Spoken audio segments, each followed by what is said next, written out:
Okay. This is not normally how I start these off, but I did just come to a realization about something, and I want to get everybody's take on it, all right? So feel free to leave the comments down below. Oh boy, this is gonna be a thing. I can already tell. All right, we're gonna do a little bit of a crossover battle scenario. Yeah. All right, don't worry. I'm not gonna say anything about the crossover battle. That'll be your thing to do. All right. So, we got Luffy, right? Real fun-loving guy, loves to jump around, eat meats. He has a form now that is Gear 5th, which is the awakening of his devil fruit, the Hito no Mi model sun god. He's a sun god, all right? And he has all this wacky stuff that he could do while in that form. Okay. So you guys know Escanor, right? From Seven Deadly Sins, really cool guy, got a giant axe. All right, also, sun-based powers kind of can become like the singularity point for all energy everywhere for a single minute.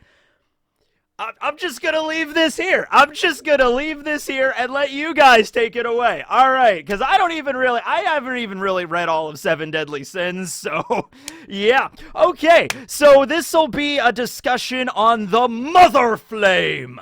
Hold on, let me see if I could do the actual effect. Mother Flame!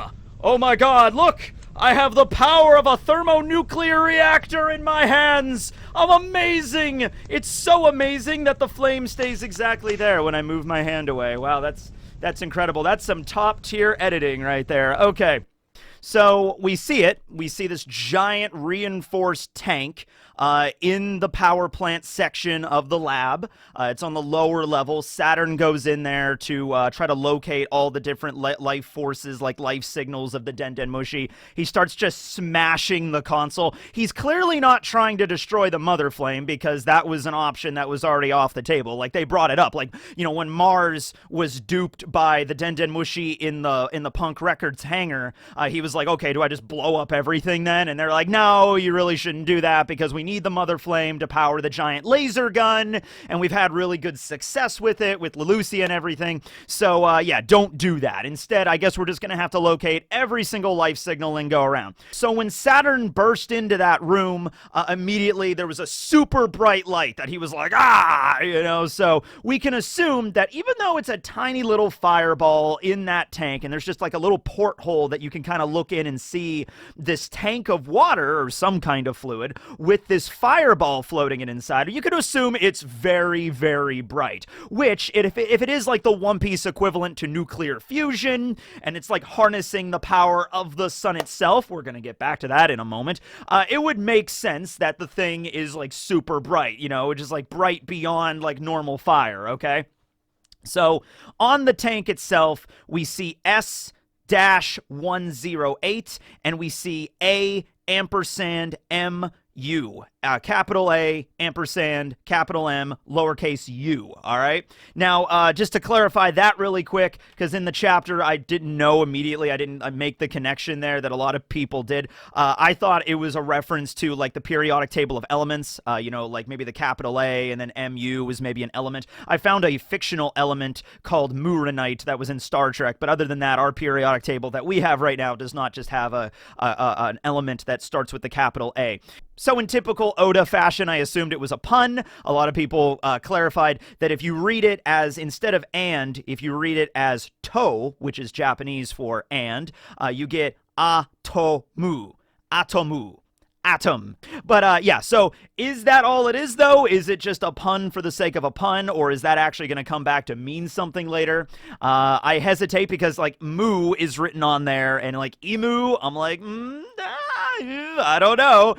That's my favorite thing about Oda, is that he'll take something and it maybe on the surface it'll seem like a stupid pun, but then the stupid pun actually, I shouldn't say stupid, I really enjoy puns, okay? It seems like a pun and it's like that's all it is, but then the pun circles back and it's actually something super, super really freaking relevant. Also, the number 108 shows up a bunch of times in the story. Its connection to Buddhism and Hindu teachings. Aruj, his original bounty bounty, fallen monk Arouge, 108 million. It's probably a little higher now, although we don't know what Arouge is up to. Maybe Arouge will arrive in the next chapter and he'll be like, I know the mystery of the Mother Flame. Allow me to reveal it to you. Arouge has to show up and do something at some point. Either this or we just cut away and he's just like, nah, he left. He went back up into the sky. He saw all this stuff going down on the Blue Sea world and he was done with it already. He's like, you know what? I'm just going to go back up there. My homeland was most likely destroyed, but I'll find some other sky island to hang out on. I don't need... Arouge really does have that option if he wanted to just leave everything. Unless, the world's going to sink beneath the ocean. He doesn't need to worry about that, I guess. But yeah, so that's in his bounty. Of course, we have Zoro's 108 caliber Phoenix, his, pound a hole that he uses, and those various attacks that are all references that back to that number. So it could be possible that the 108 actually means something for the sake of the Mother Flame itself. Like, it could be like an atomic number or something, on the periodic table you have like atomic weight and stuff like that for various elements. Maybe it's a reference to something like that. There's also an S in front of it, which is similar to the way that the Seraphim are labeled, like S Hawk, S Snake, S Bear, S 108. So it could be something very specific for the Mother Flame in there, or it could just be like an Easter egg that Oda kind of puts all throughout the story. Like, there's the number 108, there's the number 108, and there's the number 108. Yes, it has connections to Buddhism, but what does that mean in the context of the One Piece story? It could be something that we actually find out a lot later, like, oh, that's the reason why the number 108 shows up everywhere, okay? Yes, it was a reference to this in our world, but it also ties back to a concept in One Piece. Could be that, right? Okay, so a lot of people also brought up, and I love this, that back during Eneru's great space operation, where Eneru goes to the moon and kills a bunch of aliens, this happens in One Piece. I love it. You see the scene where Eneru is in the moon city of Bierka. There is I guess the moon is hollow, or at least partially hollow. There's a giant city underneath it. There's a subterranean city called Bierka on the moon, and Eneru saw a bunch of murals that were depicting the exodus of the original inhabitants of the moon, leaving that realm, that fairy Verth, down into the Earth, or the One Piece world that we know of. Okay, we see this mural, and yes, in fact, you do get to see the Mother Flame in the mural. It's partially cut off, but you do see it there. So that is an indication. It's clearly the Mother Flame. It's a giant circle, and it has like a flame or possibly a piece of poop inside of it. Knowing Oda, either way. But even if it's poop, that might still be relevant, because Luffy always goes around asking if everybody poops. So who knows? But yeah, that looks like the Mother Flame to me, and it's a power source that was running the Moon City. Now, the whole reason why the original inhabitants of the fairy Verth left was because a lack of resources. Okay, so it could be that at one point, maybe a very long time ago, the moon was very thriving. It was full of life and various resources that they used to power that underground city. When Eneru arrived there, it was completely barren. So that might be something that Oda's playing with here. Obviously, the moon, in our world, is just pretty much, there's like no life up there. It's just a bunch of something smashed into the earth a really long time ago, and it made a chunk of rock that coalesced with gravity and all that stuff, and it made the moon, right? So there's like rocks and debris and stuff up there, but maybe Oda's taking that to the next level of like, no, the moon actually had maybe forests at one point and oceans, and then the people that lived there exhausted all of that, and they got really technologically advanced to the point where they were able to master nuclear fusion, and they made their own version of the Mother Flame, and they lived that way for maybe tens of thousands of years or something, but eventually they ran out of material. Perhaps the fairy Verth is like a lot, if it's like our moon, it's a lot smaller than the Earth itself. So they ran out of materials pretty quickly, and they were like, okay, well, I guess we gotta leave. We gotta leave our automata family, because a bunch of the robots were up there. They are now Eneru's great automata army, but maybe they were just, the friends of the people that lived there originally. Now, on the mural, we see the depictions of three winged characters departing the moon crying, as in they're sad that they have to leave their home to descend down to the blue sea world, I guess, below them, okay? So we see a character that looks remarkably like a Skypian with the antennae kind of like hairstyle, and their wings are pointed upwards. Then we see a character that looks very reminiscent of a Shandorian, such as like Wiper or like Kagura back in like Nolan's day, also wings pointed upwards. And then the final one, we see a character with wings pointing downwards. Very much like Eneru's priests, as well as Eruge, which is an indication that they are from Bierka. Now, a bunch of questions. Like originally it made sense because all we had to go on was the Skypiea arc. It's like, oh, the Skypians, Shandorians, and the Bierkans originally lived on the moon, and then they ran out of resources. They went down to the Blue Sea world. Like they're all part of the same, because they all have wings. If you were ever curious why, like in Jaya, like back in the day when Nolan met Kagura had wings even though he lived on the Blue Sea. No, they were all originally from the moon. You could say the Skypians and Bierkans settled in the sky on the clouds, but then the Shandorians made it all the way down to the Blue Sea, and they founded the Golden City of Shandora, or El Dorado, and you know, then eventually, just by happenchance, like centuries later, the knock upstream knocked them way back up into the sky, which led to problems, okay? So probably what Oda was probably going for there with the idea that maybe like human beings, you know, we were separated, you know, because of the continents and the Bering Strait and everything. Humans migrated over the Bering Land Bridge, and then so we all came from the same place, but then, you know, we got cut off from the rest, and then two different civilizations developed at the same time, you know, the New World and the Old World, and then eventually they came together, and shit didn't go that great. So the idea is the same thing. It's just like, oh, the Shandorians were separated from the Bierkans and the Skypians for hundreds of years, and then boom, they all of a sudden got reintroduced with the knock upstream, and then a big war broke out, okay? Right. Could have been something like that, but that still creates a bunch of other, like, questions now that we know stuff way later in the story. Number one, what about the Lunarians? Lunarians also have wings. They point down. They're black wings, and they were mentioned to be on the top of the red line. Like, that was their homeland, okay? So do they have an origin on the moon as well? It would be a little strange if it's like, okay, we have Skypians, Shandorians, and Bierkans, all have wings and all are from the moon. Okay, then we have the Lunarians that are native to the Blue Sea that also have wings, but then there's other humans on the Blue Sea that don't have wings.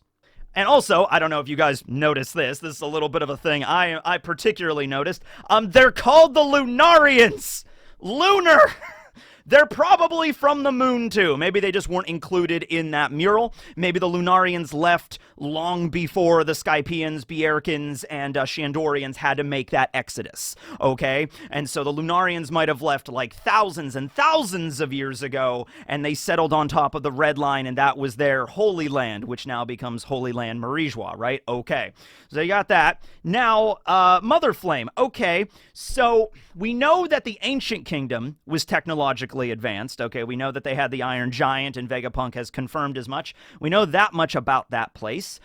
So the fact that the Ancient Kingdom had their version of the Mother Flame, and Vegapunk was just trying to replicate that over the course of his research, that makes sense. So let's wind back the clock a bit.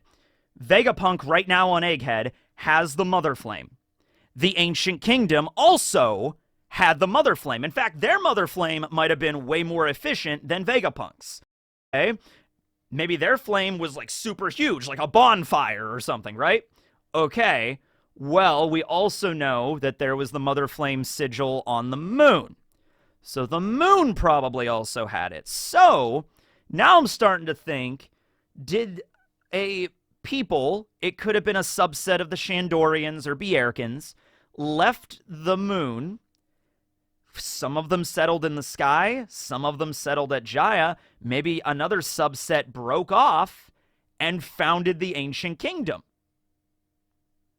Now, when Robin was up in Skypiea and she was looking at all of the different ruins and everything, trying to piece the history of that place together, there was one specific date she found, that the Golden City of Shandora was built and began to prosper 1,100 years before the present story. There's two different calendar systems in One Piece. There's the Tenreki, or the Age of Heaven calendar, and there's the Kaienreki, or the Age of the Sea Circle calendar. It doesn't get brought up a lot, like specific dates or years in One Piece, but it is mentioned occasionally throughout, okay? Point is, 1,100 years ago, that's when Shandora, Golden City, was built. That's why when we see the Golden City during Nolan's flashback, which is 400 years ago, yeah, it looks splendid, but you can even tell it's still in ruins slightly. In fact, I need to do a whole video about Shandora, because that's something that kind of like just escaped like all the different videos I've done. I gotta do a whole video on like El Dorado, the Golden City, right? But yo, by the time Kagra and Nolan were becoming friends, Shandora was already kind of falling in decline. Like there was a lot of moss and like things falling apart and around in the city, and then it got blasted into the sky shortly thereafter that, okay, where it is right now, okay?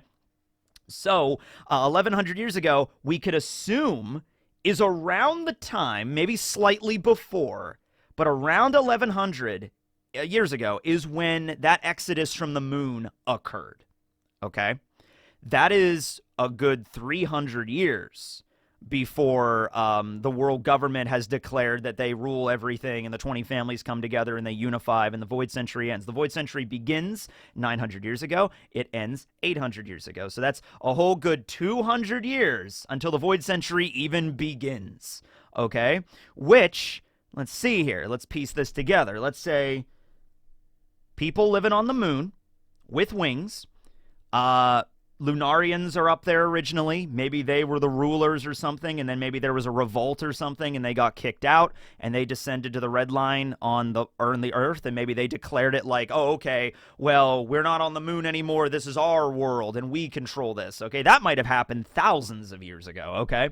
And then you have Skypians, Bjerkans, Shandorians, or their ancestors, still living on the moon, having their giant city, having their mother flame, having their robots and everything. They exhaust all of the natural resources on the moon, and then they're like, okay. This also explains why they didn't maybe, it's like, okay, let me put it this way. You're living on the moon, right? But the Earth is right there. You can look down and see this planet, and going from the moon to the Earth is not a big deal in One Piece world. You can literally just float down on balloons or float up on balloons. We've seen this happen, okay?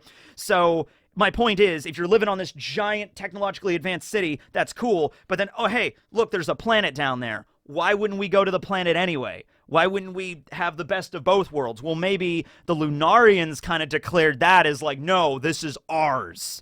Okay, you guys could stay on the moon. The Lunarians are like, no, we're living on top of this giant red rock wall, and this is our planet kind of thing, right? And then eventually, when they left with no other choice because they've used up all their energy and they can't survive and thrive anymore on the moon, they had no other hope. So they're like, okay, we need to descend to the Lunarians' planet. That's the only way to survive, okay? So they do that, and maybe that's also the reason why the Skypians and Bjerkans stay in the sky.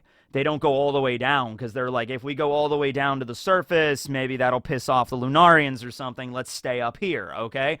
That's, you know, maybe the Shandorians were like, no, we don't care. We're going to go down all the way and, you know, make a life for ourselves on the blue sea, on this big ocean, okay? And they settled on Jaya and built the city and everything like that, okay?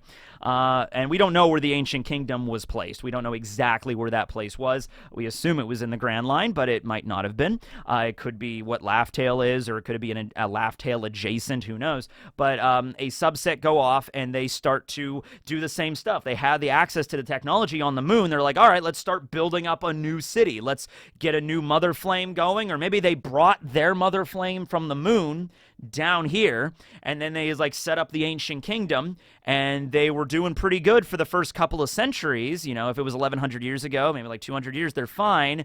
And then the kingdoms of the world, because the humans were living there too, probably revering the Lunarians as their gods, start to notice this Ancient Kingdom, you know, thriving and building up and maybe getting more and more powerful. And then that's when the people of the world were like, okay, this is getting a little bit too intense. They have like giant robot armies and a source of energy we've never seen before. And then that's when they coalesced together to form the world government, and they fought and they won, okay? The ancient weapons were also developed by the Ancient Kingdom. Not really sure where the Lunarians stood on all of this. Obviously, right now, they are enemies of the world government, very clearly. Like, King does not like the world government very much for strapping him to a torture chair and running experimentation after experimentation. The world government has been exterminating the Lunarians for hundreds of years.